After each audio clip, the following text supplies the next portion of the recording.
આજ રોજ આપણે મલુપુરની પાવન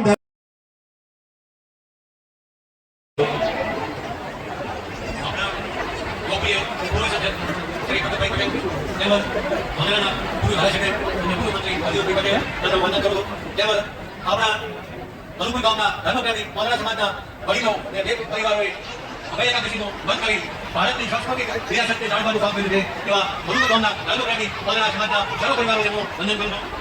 તો આપણે દરેક વાર્તાઓએ રેસિડેન્ટી વિશે વાત કરી અને સમાજના વિકાસ માટે પણ વાત કરી. એ રીતે મારે કહેવું કે જે રેસિડેન્ટી શા માટે સમાજ રક્ષા માટે કે જે કટક કયા નથી જો તમે વેચન કરશો તો આપણું સમાજ સારું નહીં અને આપણા પરિવારને પણ નુકસાન થશે અને આપણે બરાબર જે આ પર્વ ઉજવાઈ રહ્યો છે તેમાં સંસદ શિલાણા તરફ ભોરિયા લોબડા તથા વાંદણા સંસદ પરિવાર મલુપુર દ્વારા અભય એકાદશી ઉજવણું કરવામાં આવ્યું છે. તેમાં મહા પર્વમાં આપણા વડીલ સૌના આગેવાન માનનીય પરબતભાઈ પટેલ સાહેબ, સંતો મહંતો એમના આશીર્વાદ આપણને મળ્યા એવા બધા હમણાં બાબરાભાઈ તમામને મારા વંદન અને સામે બેઠેલા વડીલોના અને માતાઓ અને બહેનોને તમામને વંદન. આજ રોજ આપણે જે મલુપુરની ધરા ઉપર આવો પાવન પ્રસંગ યોજાઈ રહ્યો છે તેમાં વિશાળ અહીંયાથી આપણે આઈટી કોલેજથી હું રસ્તેથી આવ્યો ત્યાંથી અહીંયા સુધી માનવ વિહરમણની સાંકળ જે ઉમટી પડી છે તે ખૂબ જ મોટો પ્રસંગ છે. અને અહીંયા જે એકાદશીનો પર્વ હમણાં સાહેબે કીધું એમ આપણે આ ધારા ઉપર અલગ અલગ અવારનવાર ખૂબ ધાર્મિક પ્રસંગો ઉજવાઈ રહ્યા છે.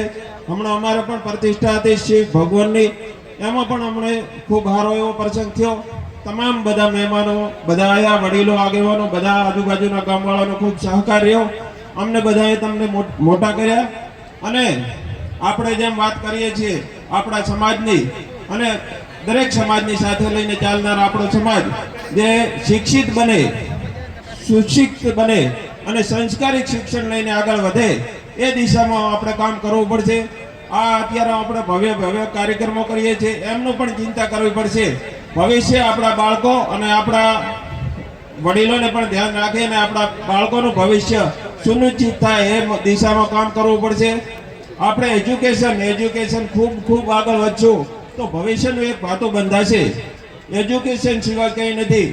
અત્યારે બાગાયત હોય, પશુપાલન હોય, ખેતીવાડી હોય, પણ એમાં એજ્યુકેશન જરૂરી છે, શિક્ષણ જરૂરી છે. શિક્ષણ આપણું મજબૂત હશે, પાયાથી શિક્ષણ મજબૂત હશે તો આપણું ભવિષ્ય ઉજ્જવળ બનશે. તે દિશામાં આપણે દરેક કામ કરીએ અને શિક્ષણમાં આટલી ને આટલી મહેનત કરીએ. જો ઉજવણો હોય, મોટા ધાર્મિક પ્રસંગો હોય, પણ શિક્ષણના આવા પ્રસંગો યોજીએ એવી મારી અંતરથી ઈચ્છા છે. અને એ દિશામાં આપણે નેક્સ્ટ ટાઈમ આપણે યુવાનોને સાથે રહીને કામ કરીએ, આપણે ભવ્ય સંગઠન બનાવીએ, દરેક સમાજને સાથે લઈને શિક્ષણમાં ચાલીએ.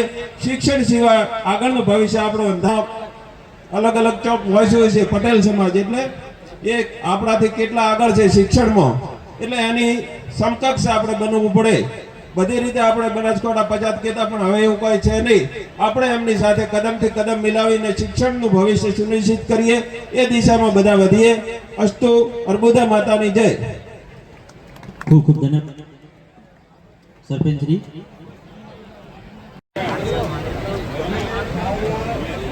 બોલો શ્રી અર્બુદા માત કી, બોલો ધરણીધર ભગવાન કી. આજે મલુપુર મુકામે મંચસ્થ ઉપર બિરાજમાન સંતગણ, જીવરાજબા, ડોક્ટર મિત્રો, રાજકીય અને સામાજિક આગેવાનો તથા આજુબાજુથી ભરાયેલા સર્વે સમાજના ભાઈઓ તથા બહેનો, હવે મેઇન વસ્તુ એ કે સાચું કહેવું છે કે કડક કહેવું છે એ કહો એટલે એ પ્રમાણે, કારણ કે પછી પાછા રીસે બોલશો કે આ પ્રસંગમાં બોલી ગયા. કારણ કે જો સમાજને સુધારો કરવો હોય તો કોઈ કે કડક કહેવું પડે, બાકી વખાણમાં તો આ બધું ચાલે જ છે. કારણ કે આ જે બધું ચાલે છે એ દેખાદેખીમાં અને વખાણમાં જ ચાલે છે, બરાબર. એટલે પહેલી તો માફી માંગી લો, કોઈને કડક લાગે, ખોટું લાગે તો માફ કરજો, બરાબર. મેઇન વસ્તુ એ છે કે અત્યારે આપણે છોકરો જન્મે ત્યારે આ જે મોબાઈલ આવ્યો છે એ આપી દઈએ છે. એટલે મા બાપને નમ્ર વિનંતી કે 10 વર્ષનો છોકરો થાય ત્યાં સુધી મોબાઈલથી દૂર રાખો તો વધારે સારું. કારણ કે એની લત પડી જાય પછી છોડાવી કાઠી છે. અને આ લત એ દારૂ બીડી અફેણ ડોડા કરતાં બહુ ખરાબ છે. કારણ કે તમે છાપામાં વાંચતા હશો કે છોકરા જોડેથી મોબાઈલ લીધો સુસાઇડ કરી દીધું. કારણ કે કેમ તમે પહેલા એને આપાપ કર્યો અને જ્યારે છોકરાનો એમાં જીવ લાગી ગયો મા બાપમાંથી જીવ રહ્યો જ નહીં. કારણ કે એને મા બાપ એટલે મોબાઈલ થઈ ગયો એટલે તમે કીધું એટલે તમને મા બાપ ગણતો નથી, મોબાઈલને મા બાપ ગણે છે એટલે એ લઈ લીધો એટલે એ સુસાઇડ કરી દે. અને ઘણીવાર એવું બને છે કે બાપાને એક 18 વર્ષનો છોકરાએ બાપાને મારી નાખ્યો હતો. એટલે મેઇન વસ્તુ એ છે કે મોબાઈલથી દૂર રહો. બીજી વસ્તુ વ્યસન છોડો અને શિક્ષણ પકડો. શિક્ષણ પકડો એટલે એવું નહીં કે ઓધળિયું શિક્ષણ પકડો. કઈ બી વસ્તુ તમારે ગ્રેજ્યુએટ થાય તેઓથી છોકરો ભણાવે, ભલે જોડ તો 5% થાય કે 100માંથી 100% લાવે, પરંતુ કોલેજ કરે તેઓથી છોકરાને કે છોકરીને ભણાવો, એનાથી એનો સાર્વજનિક વિકાસ થાય છે. બીજી વસ્તુ અત્યારે આપણે પાણી આવ્યું છે એટલે ભણાવવા માટે પાલનપુર દોડી જઈએ છીએ. છોકરો શું કરે છે શું નથી કરતો એ કોઈને ખબર નહીં. અત્યારે તમને ખબર હશે કે આપણા આ એરિયાના 10 છોકરાઓ ખોટા રસ્તે પકડાયા અને બા બાપને ખબર નથી અને હેરાન થઈ ગયા. એટલે છોકરો મૂકો તો વાંધો નહીં, પણ એ શું કરે છે? ધારો કે એ ત્યાં ભણતો હોય તમારા ઘેર ગાડી લઈને આવે તો તમારે ખબર રાખવાની કે મારો છોકરો કોઈની ખોટી સંગતમાં છે અથવા તો ખોટે રસ્તે છે. કારણ કે તમે પૈસા ના આપ્યા છતાં છોકરો છોકરી બંને હરખો જ છે. કારણ કે મફતનું આવતું હોય કોઈ દેખાતું નહીં, એ તમારે જોઈ લો. ધોવાણના પૈસા આવ્યા કોઈ કાકાને રહ્યા નથી, બાઇક લઈને હોમો બાઇકનો ડીઝલ મારો છે નફામાં છે. મફતનો આવેલો ક્યારે ટકતો નથી. ભલે તમે ખુશી થો 2 દાડા લઈ, પણ ક્યારે ટકતો નથી. એટલું ધ્યાન રાખો. મહેનત કરીને લેશો તો જ મેળ પડે. આ જે બધા આપણે અત્યારે મસ્ત ધોળા કપડાં પહેરીને બેઠા છે એ બાપ દાદાઓએ જે મહેનત કરી છે અને ક્યારેય કોઈનો રૂપિયો નથી લેતો એનું છે. હું આવ્યો ત્યારે વાપરતો હતો કે સુઈગામમાં ત્યાં દુકાળ હતો તો ખાડા ખોદતા અને મફતનો અનાજ આવતો. કોઈ પટેલનો છોકરો મફતનો અનાજ ન લેવા જતો તો રાતે લોકો ઘરે આવીને મૂકી જતા. જ્યારે અત્યારે આપણે પટેલ ક્ષત્રિય છે કહેતા શરમ આવે છે કે મફતનો લેવા માટે સૌ પહેલા આપણે આગળ વધીએ છીએ. જે વસ્તુ આપણને શોભે નહીં, આપણામાં એટલી તાકાત છે કે માટીમાંથી આપણે અન્ન પેદા કરવાવાળા છીએ, કોઈના જોડે મફત માગવાવાળા નથી. અને જો તમારું નસીબ હશે, તમે મહેનત કરશો તો કુદરત તમને છે એનાથી વધારે આપવાનું જ છે. બાકી મફતનો લીધે કોઈનો વધારે થયો નથી ને થવાનું નથી. બીજી વસ્તુ કે છોકરાઓ ભણે થરાદમાં રહેશે તોય ભણશે, પાલનપુરમાં રહેશે તોય ભણશે, પણ ખબર રાખો. બીજી વસ્તુ અત્યારે આપણા વાવ થરાદના ઓછામાં ઓછા 2000 ઘર ત્યાં જતા રહ્યા છે. અને બૈરું શું કહે છે કે મારા છોકરાનું ભવિષ્ય શું? અમે ગોબડા ભણ્યા તો ભવિષ્ય સારું છે. જો છોકરામાં હીર હશે તો ઘરે બેઠા બેઠા હીર આવશે. બાકી કોઈ મા બાપે કોઈ છોકરાનો હીર લાવ્યો નથી. એટલે તમે છોકરાને તમારા સમાજની હોસ્ટેલમાં મેલો તો હોસ્ટેલમાં એટલો વિકાસ થશે, છોકરો એટલો ફરી કરશે, ગમે ત્યાં જઈ શકશે.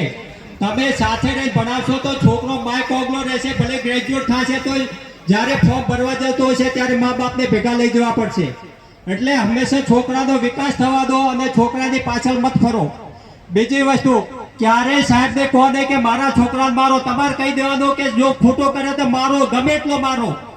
એ વસ્તુ કોઈ એમ કહેતો હોય કે મારવાથી છોકરો બગડે નહીં. મારવાથી છોકરો સુધરે છે, પણ તમે પંપાળો એટલે બગડે છે.